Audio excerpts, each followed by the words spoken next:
উত্তর আমেরিকার হ্রদ অঞ্চল।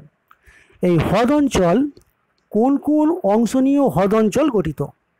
দেখো, উত্তর আমেরিকার আমেরিকা যুক্তরাষ্ট্র কানাডা সীমান্তে সুপিরিয়র, মিচিগান, হিউরন, ইরি, অন্টারিও এই 5টি বিশাল হ্রদ নিয়ে হ্রদ অঞ্চল গড়ে উঠেছে। 41 ডিগ্রি উত্তর থেকে 50 ডিগ্রি উত্তর অক্ষাংশ এবং 75 ডিগ্রি পশ্চিম দ্রাঘিমা থেকে 93 ডিগ্রি পশ্চিম দ্রাঘিমার মধ্যে এই অঞ্চলটি অবস্থিত। যুক্তরাষ্ট্রের উল্লেখযোগ্য প্রদেশগুলি হল Minnesota, Wisconsin, Michigan, আইওয়া, Indiana, Pennsylvania, new York, এছাড়া কানাডার খান্ডারবে থেকে ওটা পর্যন্ত এই শহর অন্তর্গত হয়েছে।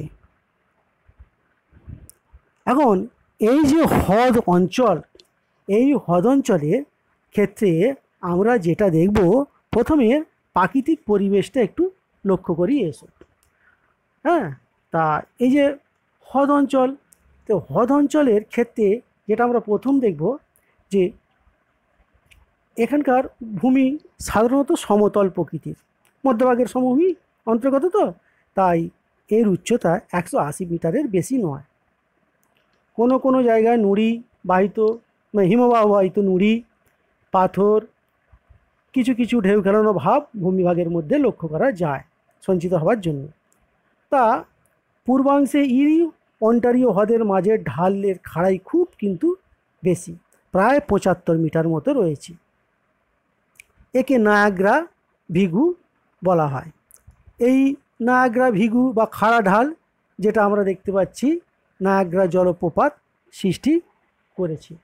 তা এখন দেখো এই অঞ্চলে কি কি নদ নদী রয়েছে। তা এখানে প্রধান নদী হচ্ছে কি সেন্ট লরেন্স নদী।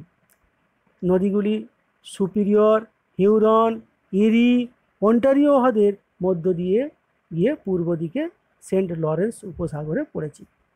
তবে স্থানে স্থানে এই নদী কিন্তু বিভিন্ন নামে পরিচিত। দেখো, প্রথম লক্ষ্য করবে সুপিরিয়র, হিউরন, তার মাঝখানে নাম হয়েছে কি সেন্ট মেরি নদী। হিউরন, ইরির মধ্যে নাম হয়েছে সেন্ট ক্লেয়ার নদী। ইরি আর অন্টারিও হ্রদের মাঝখানে হচ্ছে নায়াগ্রা নদী। তাহলে এখানেই আমরা দেখতে পাচ্ছি 52 মিটার উঁচু আর 330 মিটার চওড়া নায়াগ্রা জলপ্রপাত। তোমাদের এর আগে আমি পড়াতে গিয়ে তো বলেছিলাম, যেটা প্রশস্ত জলধারা উঁচু থেকে খুব সশব্দে নিচের দিকে পড়ে, এটি একটি পৃথিবীর বিখ্যাত সুদৃশ্য জলপ্রপাত, নায়াগ্রা জলপ্রপাত। হ্যাঁ, দেখো এই এর যে প্রাকৃতিক শোভা, সেটার জন্য প্রচুর পর্যটক প্রতি বছর এখানে আসে। সেন্ট লরেন্স ছাড়া মিসিসিপি, ওহি নদীর কিছু অংশ এই মধ্যে দিয়ে প্রবাহিত হয়েছে। এখন একটা জিনিস ভালো করে আমরা লক্ষ্য করি এসো, যেটা হচ্ছে এই যে অঞ্চলে 5টা হ্রদ রয়েছে। দেখো, সুপিরিয়র পৃথিবীর বৃহত্তম স্বাদু জলের হ্রদ বা মিষ্টি জলের হ্রদ যাকে বলে, হিউরন, ইরি, অন্টারিও, মিচিগান, এই যে হ্রদগুলো রয়েছে, এই 5টা হ্রদ কীভাবে এই অঞ্চলে সৃষ্টি হয়েছে একটু দেখি। না, দেখো, আমেরিকা যুক্তরাষ্ট্রের উত্তর পূর্বাংশে এটা একটা প্রকৃতপক্ষে একটা নিম্নভূমি বলতে পারা যায়। তুষার যুগে এখানকার কী হয়েছিল না, একদম আমরা দেখতে পাচ্ছি হাডসন উপসাগরকে কেন্দ্র করে পৃথিবীর প্রাচীনতম যে ভূখণ্ড কানাডীয় শিল্ড অবস্থিত, এই অঞ্চলটায় কী ছিল, হিমযুগে কিছু বরফের আস্তরণ ছিল। তাহলে সর্বদা এইখানটায় কিন্তু বরফ আবৃত হয়। হ্যাঁ, বহুদূর পর্যন্ত হাডসন উপসাগর পর্যন্ত ছিল বরফ আবৃত। পরে কী হলো, তুষার যুগের শেষের দিকে এই বরফ কিন্তু কী হলো, যে শেষের দিকে বরফ যে জল, সেই বরফ গলা জল বেরোনোর পথ ছিল না, কারণ পূর্ব দিকে সেন্ট লরেন্স নদী অববাহিকা তখনও কিন্তু জমেছিল। প্রাচীনকালের কথা ভালো করে লক্ষ্য করো, তখন ওই জলটা কী হতো, মিসিসিপি দিয়ে মেক্সিকো উপসাগরের মহানদীর উত্তর দিয়ে হাডসনে চলে যেত। কিন্তু পরবর্তীকালে যখন সেন্ট লরেন্স নদীর বরফ গলে গেল বা তুষার মুক্ত হলো, তখন পঞ্চহ্রদের অতিরিক্ত জল কী হলো, সেন্ট লরেন্স নদীর মধ্য দিয়ে গিয়ে আটলান্টিক মহাসাগরে পড়লো, আর দীর্ঘদিন এই বরফ ক্ষয়কার্য করার ফলে যে অবনত ভূমি ছিল সেখানে হলো না তোমার জলগুলো জমে হ্রদগুলো সৃষ্টি করলো আর ভূমিটাকে অনেকটা কী করলো আন্দোলিত করে দিল। তাহলে এখন দেখো এই যে অঞ্চলটা রয়েছে এই অঞ্চলের জলবায়ুটা কেমন না, এখানে জলবায়ু মোটামুটি শীতল নাতিশীতোষ্ণ প্রকৃতি। হ্যাঁ, শীতকালে প্রবল শৈত্য থাকে, তাপমাত্রা হিমাঙ্কের নিচে থাকে, নদীগুলো হ্রদগুলো সব বরফে জমে যায়। এখানে তাপমাত্রা বেশ মনোরম, গড় তাপমাত্রা 16 ডিগ্রি সেন্টিগ্রেড থাকে আমরা দেখতে পাচ্ছি। হ্যাঁ, আর বেশিরভাগ সময় বৃষ্টিপাত হয়, যার বৃষ্টিপাতের পরিমাণ 70 থেকে 80 সেমি মতো রয়েছে। এখন দেখো এই যে অঞ্চলটা রয়েছে এই অঞ্চলটার বেশিরভাগ বৃষ্টি কিন্তু গ্রীষ্মকালে হয়ে থাকে, এটাও কিন্তু একটা ব্যাপার। তবে সারা বছরই কিন্তু আমরা দেখতে পাচ্ছি যে এখানে কিন্তু কি হচ্ছে, সবসময় যে বৃষ্টিপাতটা হচ্ছে তার গড় হচ্ছে কত 70 থেকে 80 সেন্টিমিটার মতো বৃষ্টিপাত। এখন এই যে অঞ্চলটা রয়েছে এই অঞ্চলে যেহেতু মহাদেশ থেকে মহাদেশ সমুদ্র থেকে অনেকটা দূরে, তাই মহাদেশীয় প্রকৃতি। হ্যাঁ, কিন্তু শীতকাল গ্রীষ্মকালে উষ্ণতার পার্থক্য অনেকটা বেশি আমরা দেখতে পাচ্ছি। কীরকম না, গ্রীষ্মকালীন উষ্ণতা 17 থেকে 23 ডিগ্রি, আর শীতকালে আমরা দেখছি হিমাঙ্কের নিচে যায়, মানে মোটামুটি 3 থেকে আমরা দেখতে পাচ্ছি সর্বনিম্ন 13 ডিগ্রি সেলসিয়াস পর্যন্ত কিন্তু হচ্ছে। তাহলে এখন সর্বনিম্ন উষ্ণতা, তাহলে এই সময় কিন্তু আমরা দেখতে পাই যে ব্যাপক তুষারপাত ঘটে।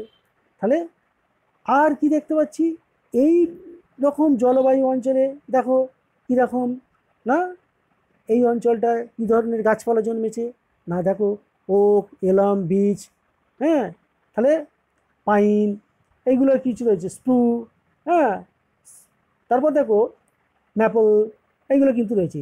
এর মধ্যে লক্ষ্য করো ম্যাপল আর ওক গাছ কিন্তু পাতাঝরা গাছ, এটা কিন্তু দক্ষিণাংশে অবস্থিত। তাহলে আর মাটি কীরকম, উর্বর কালো মাটি, উত্তরাংশে পটসল মাটি রয়েছে, সেখানে নুড়ি পাথর মিশ্রিত, হ্যাঁ, অনুর্বর প্রকৃতির মাটি কিন্তু দেখা যাচ্ছে। তা এরপর দেখো এই অঞ্চলে আমরা দেখতে পাচ্ছি কি, এই অঞ্চলের যে অঞ্চলটা জন্তু জানোয়ার হলো ধূসর রঙের নেকড়ে,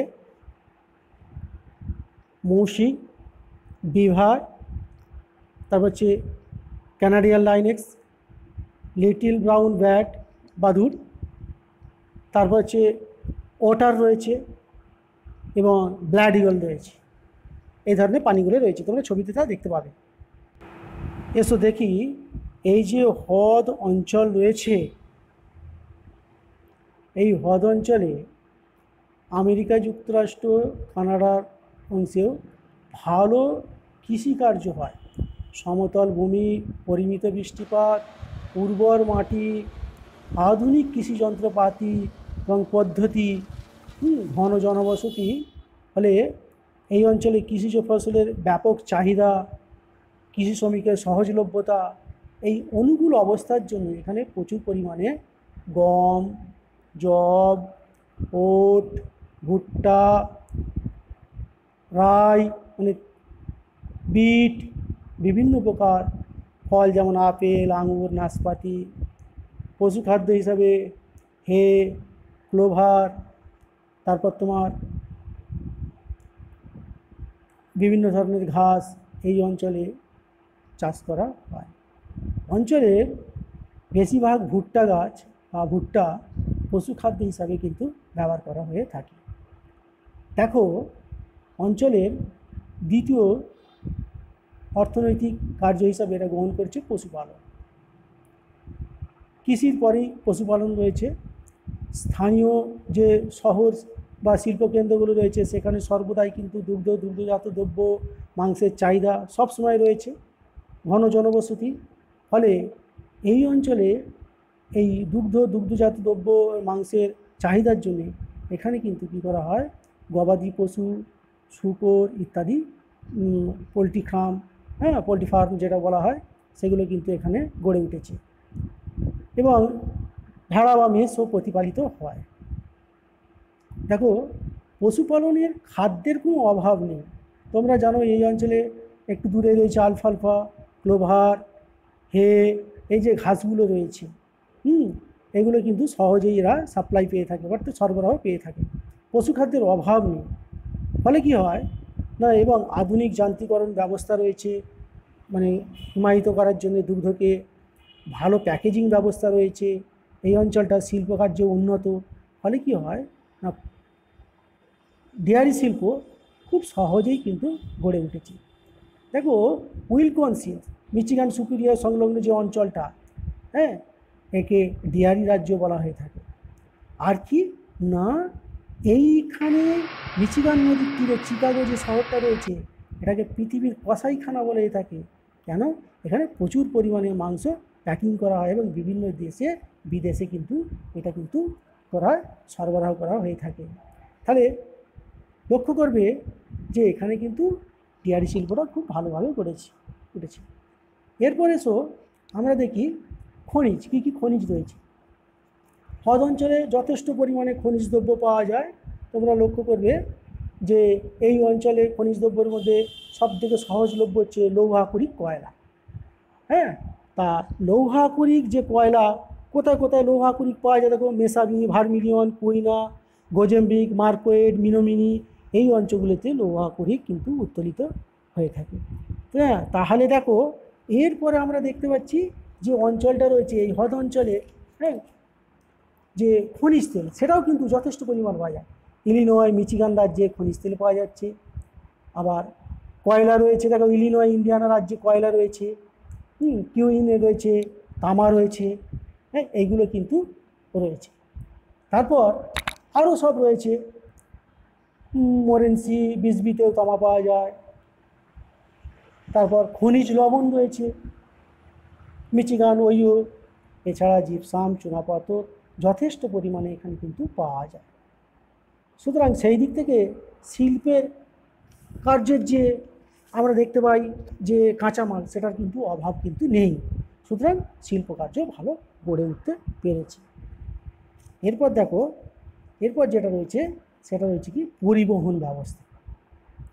হ্রদ অঞ্চলে তো তোমরা ভালো করে লক্ষ্য করেছো যে সেন্ট লরেন্স নদী দ্বারা 5টা হ্রদ প্রায় যুক্ত বলতে পারা যায়। তাহলে এই জাহাজ, মানে সমুদ্র থেকে জাহাজগুলো সেন্ট লরেন্স মধ্য দিয়ে নদীপথ ধরে একদম 1600 কিলোমিটার অভ্যন্তর পর্যন্ত দেশের মধ্যে চলে আসতে পারে। তাহলে নৌ পরিবহনযোগ্য। যেমন নায়াগ্রা যেখানটা জলপ্রপাত আছে, সেখানটা আলাদাভাবে ওয়েল্যান্ড খাল কাটা হয়েছে, খাল কেটে সেখান দিয়ে জাহাজগুলোকে পাস করা হয়। হ্যাঁ, চিকাগো হচ্ছে কর্মব্যবস্থ বিমানবন্দর। তাহলে আর বৃহত্তম রেল জংশনও বটে। তাহলে সড়ক পথও খুব যথেষ্ট উন্নত। দেখো সেই দিক থেকে বলা যেতে পারে যে উন্নত রেল, বিমান এবং সড়কপথ, জলপথ কিন্তু খুবই উন্নত। তাহলে শিল্পের পরিবহনে কোনো অসুবিধা সৃষ্টি করে না। শিল্প গড়ে উঠেছে না, এখানে দেখো লৌহাকুরিকের প্রাচুর্যের জন্যে আমরা দেখতে পাচ্ছি আকরিক লোহার যে প্রাচুর্য, সেখানে আকরিক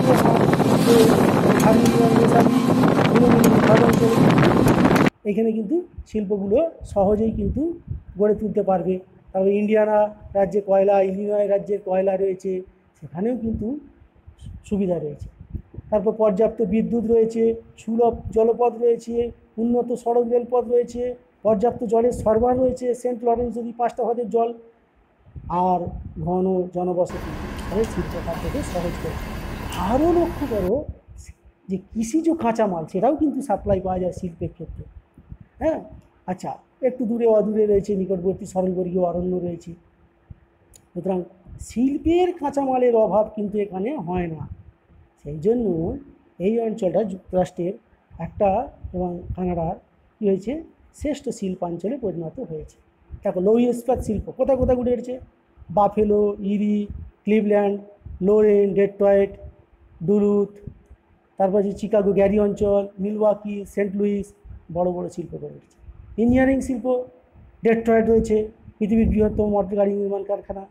হ্যাঁ, ফ্লিন্ট, পন্টিয়াক, জাহাজ, কৃষি যন্ত্রপাতি, বৈদ্যুতিক যন্ত্রপাতি ইত্যাদি নির্মাণ। রাসায়নিকের ক্ষেত্রে দেখো যেসব শিল্প গড়ে উঠেছে, চিকাগো, ডেট্রয়েট, ডুলুতে রয়েছে। কাগজ শিল্প দেখো গ্রিন বে ও মিল্কওয়াতে কাগজ শিল্প রয়েছে।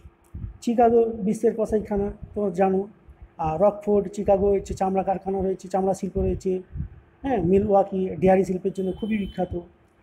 এবং পেট্রোকেমিক্যালস শিল্পের জন্য চিকাগো, বাফেলো এইগুলো খুবই কিন্তু উল্লেখযোগ্য শহর।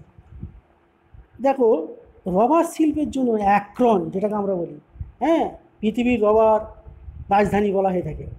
চিকাগো পৃথিবীর হচ্ছে কসাইখানা, বাফেলো পৃথিবীর শ্রেষ্ঠ ময়দা উৎপাদন কেন্দ্র, ডেট্রয়েট পৃথিবীর বৃহত্তম মোটর গাড়ি নির্মাণ কেন্দ্র।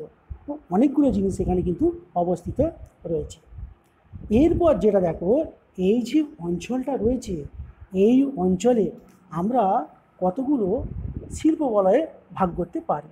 দেখো মোহাক উপত্যকা, এখানে রচেস্টার শিল্প বলয়ের মধ্যে রয়েছে কাঁচ, ফটোগ্রাফি এগুলো রয়েছে।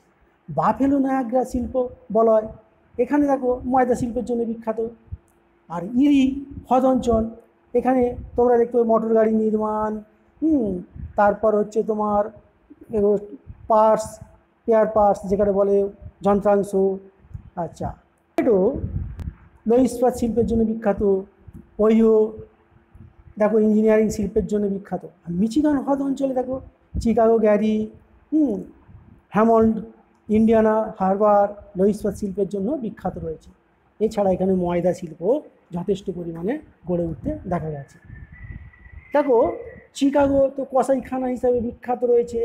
এরপর রয়েছে যেটা দেখো যে পিটার্সবার্গ, ক্লিভল্যান্ড অঞ্চল, অ্যাপেলেশিয়ান কয়লা খনি অঞ্চলের নিকট পিটার্সবার্গ রয়েছে। ইয়ংস্টাউন লৌহ ইস্পাত শিল্পের জন্য বিখ্যাত। পিটার্সবার্গ, ক্লিভল্যান্ড বৈদ্যুতিক সরঞ্জামের জন্য বিখ্যাত। অ্যাক্রন রাসায়নিক শিল্পের জন্য বিখ্যাত। ক্লিভল্যান্ড মোটর গাড়ি, জাহাজ নির্মাণ শিল্পের জন্য বিখ্যাত। তৈল শোধন ও পেট্রো রসায়ন শিল্পও কিন্তু এখানে গড়ে উঠতে পেরেছে।